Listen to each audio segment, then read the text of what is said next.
5 নন bank আর্থিক প্রতিষ্ঠান অবসানের সিদ্ধান্ত, আদালতের রায় পেলেই বসবে প্রশাসক। গ্রাহকের পাওনা পরিশোধে 2,500 কোটি টাকা চায় বাংলাদেশ ব্যাংক। বিদ্যুৎ ও জ্বালানি খাতকে অস্থিতিশীল করার চেষ্টা করছে একটি চক্র, মন্তব্য প্রধানমন্ত্রীর। সংকট উত্তরণে সর্বোচ্চ চেষ্টা চালাচ্ছে সরকার। এবং রাশিয়ার জ্বালানি আমদানিকারক দেশগুলোর ওপর 100% শুল্ক বসাচ্ছে যুক্তরাষ্ট্র। বড় চাপের মুখে চীন ও ভারত। মার্কিন আমদানিকারক ও ভোক্তাদের খরচ। স্বাগত পূবালী ব্যাংক পিএলসি বিজনেস টাইমের সাথে আছি শাহরিয়ার অঙ্কুর। দেখছিলেন সংবাদ শিরোনাম। আর্থিক সংকটে ধুঁকতে থাকা 5 নন ব্যাংক আর্থিক প্রতিষ্ঠান অবসানের সিদ্ধান্ত নিয়েছে বাংলাদেশ ব্যাংক। আদালত থেকে পিপলস লিজিং এর রায় পেলেই পরিশোধ ভেঙে বসানো হবে প্রশাসক। বাংলাদেশ ব্যাংক বলছে, আমানতকারীদের টাকা ফেরত দিতে 2,500 কোটি টাকা পাওয়ার আশা করছে তারা। তবে জনগণের টাকায় ক্ষতিপূরণ না দিয়ে লুটেরাদের সম্পদ বিক্রি করেই অর্থ উদ্ধারের তাগিদ দিয়েছেন বিশ্লেষকরা। আবি আব্দুল্লাহ রিপোর্ট। আওয়ামী সরকারের চরম অনিয়ম আর জালিয়াতিতে বেহাল দেশের ব্যাংকিং খাত। ভুয়া প্রতিষ্ঠানের নামে লুট করা হয়েছে হাজার হাজার কোটি টাকা। বাদ যায়নি নন ব্যাংক আর্থিক প্রতিষ্ঠানও। ধুঁকতে থাকা এমন 5টি প্রতিষ্ঠানের পর্ষদ ভেঙে অবসায়নের সিদ্ধান্ত নিয়েছে বাংলাদেশ ব্যাংক, যেখানে দ্রুতই প্রশাসক নিয়োগ দিতে চায় কেন্দ্রীয় ব্যাংক। প্রতিষ্ঠানগুলো হলো FS finance, far east finance, Aviva finance, Peoples leasing ও ইন্টারন্যাশনাল লিজিং। এই 5 আর্থিক প্রতিষ্ঠানে আটকে আছে 27,000 গ্রাহকের প্রায় 2700 কোটি টাকা, যা ফেরত দিতে সরকারের কাছে 2,500 কোটি টাকার নগদ সহায়তা চেয়েছে বাংলাদেশ ব্যাংক। প্রথম ধাপে গ্রাহকদের সর্বোচ্চ 10 লাখ টাকা করে দেয়া হবে। আদালতের ছাড়পত্র ও অর্থ পেলেই প্রশাসক বসিয়ে শুরু হবে আমানত ফেরতের কাজ।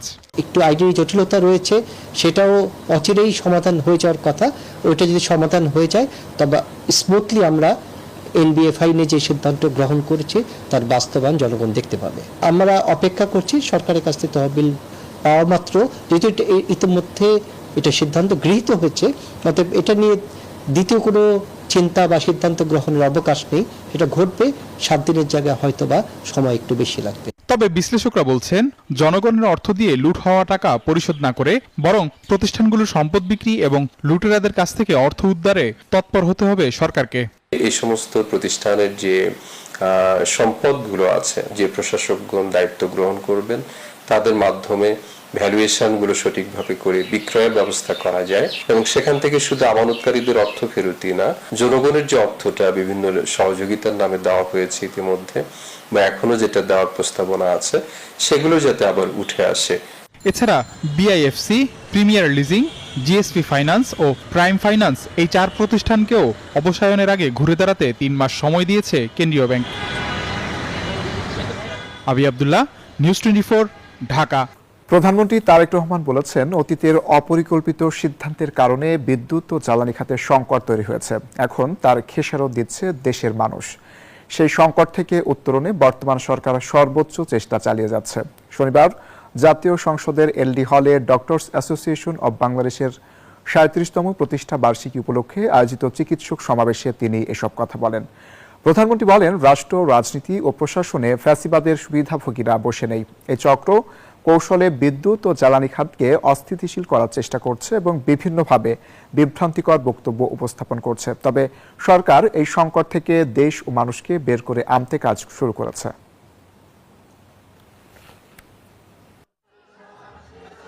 গ্যাস বা জ্বালানি বা পেট্রোল, সামগ্রিকভাবে জ্বালানি খাতে যে অপরিকল্পিতভাবে প্ল্যান প্রোগ্রামগুলো গ্রহণ করা হয়েছিল অথবা বিগত দিনগুলোতে কোন নির্দিষ্ট মহলকে সুবিধা পাইয়ে দেওয়ার জন্য যে সকল নীতি গ্রহণ করা হয়েছিল, তার খেসারত সমগ্র দেশ, দেশের মানুষ এবং বর্তমান সরকারকে বহন করতে হচ্ছে। সেজন্যই আমরা এর মধ্যে কাজ শুরু করেছি। আমরা কাজ করেছি যে এই যে অপরিকল্পিত প্ল্যান যেগুলো ছিল, যা আমাদের জ্বালানি খাতকে একটা বিপদের মুখে ফেলে দিয়েছে, কিভাবে সেটিকে সঠিক করে নিয়ে আসতে পারি আমরা। জুলাই অভ্যুত্থানে শহীদ ও গুরুতর আহত 10 ব্যক্তির পরিবারের সদস্যদের চাকরির নিয়োগপত্র তুলে দেন প্রধানমন্ত্রী তারেক রহমান। শনিবার প্রধানমন্ত্রী তেজগাঁও কার্যালয়ে তাদের হাতে নিয়োগপত্র তুলে দেন তিনি। জুলাই আন্দোলনে শহীদ ও আহতদের আত্মত্যাগের যথাযথ মূল্যায়নের চেষ্টা অব্যাহত থাকবে বলেও জানান প্রধানমন্ত্রী।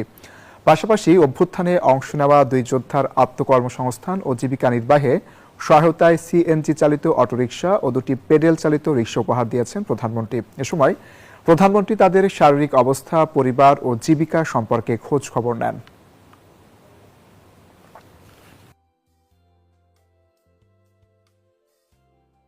প্রান্তিক কৃষকরা যাতে উৎপাদিত পণ্যের ন্যায্য মূল্য পান, সেজন্য সারা দেশে ব্যবসায়িক সিন্ডিকেট ভেঙে দেওয়ার উদ্যোগ নেওয়া হচ্ছে বলে জানিয়েছেন আইনমন্ত্রী মাহমুদ আসাদুজ্জামান।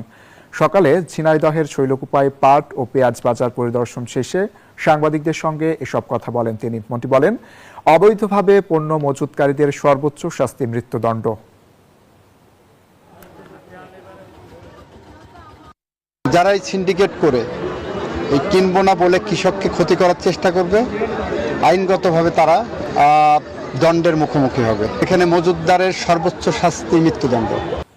বগুড়ায় 400 একর জমিতে নতুন শিল্প পার্ক স্থাপনের পরিকল্পনা নেওয়া হয়েছে বলে জানান বাণিজ্যমন্ত্রী খন্দকার আব্দুল মুক্তাদির। শনিবার Bogura chamber of commerce and ইন্ডাস্ট্রির নবনির্বাচিত পরিচালনা পর্ষদের অভিষেক অনুষ্ঠানে এসব কথা বলেন তিনি। বলেন, বিদ্যমান বেসিক শিল্পনগরী পূর্ণ হয়ে যাওয়ায় নতুন শিল্প পার্কের উদ্যোগ নেওয়া হয়েছে। মন্ত্রী জানান, প্রস্তাবিত শিল্প পার্কে অবকাঠামোর পাশাপাশি কারিগরি প্রশিক্ষণ ও শিল্প উদ্যোক্তাদের কারিগরি সহায়তার ব্যবস্থা থাকবে। এ সময় সড়ক পরিবহন ও সেতুমন্ত্রী শেখ রবিউল আলম, স্থানীয় সরকার প্রতিমন্ত্রী মীর শাহে আলম সহ আরো অনেকে উপস্থিত ছিলেন।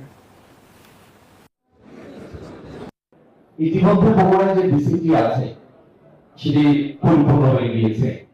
আমরা যতটুকু জরিপ করেছি তাতে এখানে ক্ষুদ্র মধ্যম পর্যায়ের শিল্পের বা শিল্প উদ্যোক্তাদের একটি বিরাট চাহিদা রয়েছে। সেই চাহিদাকে প্রতি লক্ষ্য রেখে আগামী দিনে আমরা প্রায় 400 একরের একটি বিসিটি শিল্প পার্ক করার পরিকল্পনা করছি।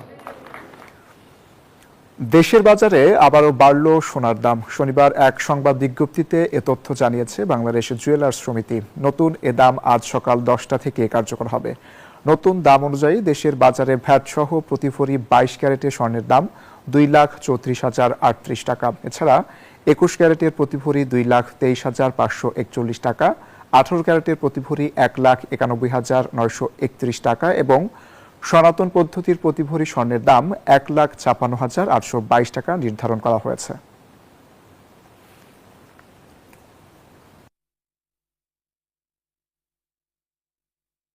দীর্ঘ 3 বছর পর চট্টগ্রাম বিশ্ববিদ্যালয়ের 36তম সিনেট অধিবেশন অনুষ্ঠিত হয়েছে। সকালে বিশ্ববিদ্যালয়ের উপাচার্য অধ্যাপক ডক্টর মোহাম্মদ আল ফোরকানের সভাপতিত্বে এই অধিবেশন অনুষ্ঠিত হয়।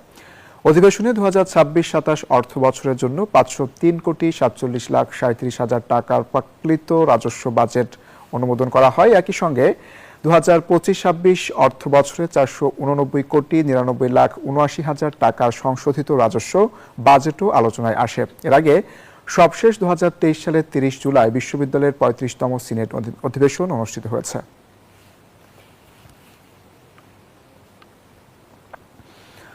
ছোট ছোট উদ্ভাবনকে মানুষের মাঝে পৌঁছে দিতে কাজ করছে সরকার, জানিয়েছেন ডাক, টেলিযোগাযোগ ও তথ্য প্রযুক্তি মন্ত্রী ফকির মাহমুদ আনাম। শনিবার গাজীপুরের কালিয়াকৈর হাইটেক পার্কে জাতীয় রোবোটিক্স উৎসব রোবোফিউশন 1.0 এর অনুষ্ঠানে কথা বলেন তিনি। দিনব্যাপী আয়োজনে সারা দেশ থেকে 5.5 শতাধিক শিক্ষার্থী ও তরুণ উদ্ভাবক অংশ নেন। লাইন ফলোয়িং রোবট, রোবো সকার, টেকাথন, প্রজেক্ট শোকেস এবং বোট রেসিং 5টি ক্যাটাগরিতে প্রতিদ্বন্দ্বিতা করে 166টি দল। এই ছোট উদ্ভাবনগুলিকে সফল উদ্যোগে পরিণত করার লক্ষ্যে মাননীয় প্রধানমন্ত্রী ইতিমধ্যে আমাদের স্টার্ট আপ কোম্পানিগুলিকে 500 কোটি টাকা ঘোষণা দিয়েছেন, যে ফান্ড ব্যবহার করে আমরা প্রত্যেকটি সমমানের উদ্ভাবনকে এবং উদ্যোগকে রূপান্তর করে তারা সব সুফল মানুষের দোরগোড়ায় পৌঁছে দিতে পারবে ইনশাআল্লাহ।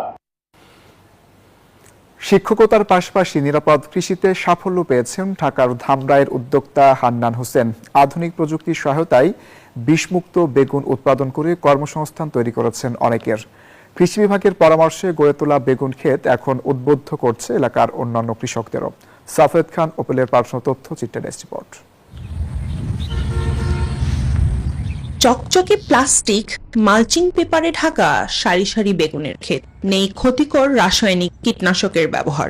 পোকামাকড় দমনে পুরো ক্ষেত জুড়ে বসানো হয়েছে পরিবেশ বান্ধব 6 ফোরেমন ও হলুদ রঙের ইয়েলো ট্র্যাপ।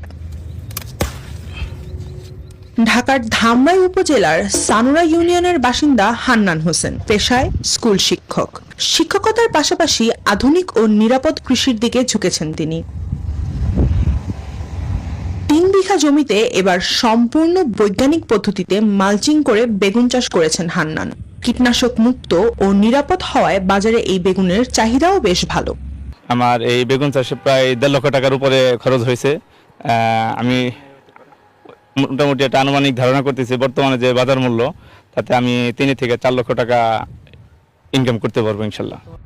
নিজে সফল হওয়ার পাশাপাশি তার ক্ষেতে কর্মসংস্থানের সুযোগ হয়েছে অনেকের। তার সাফল্যে অনুপ্রাণিত হয়ে এলাকার অন্য কৃষকেরাও এখন কীটনাশক মুক্ত সবজি চাষে আগ্রহী হয়ে উঠেছেন।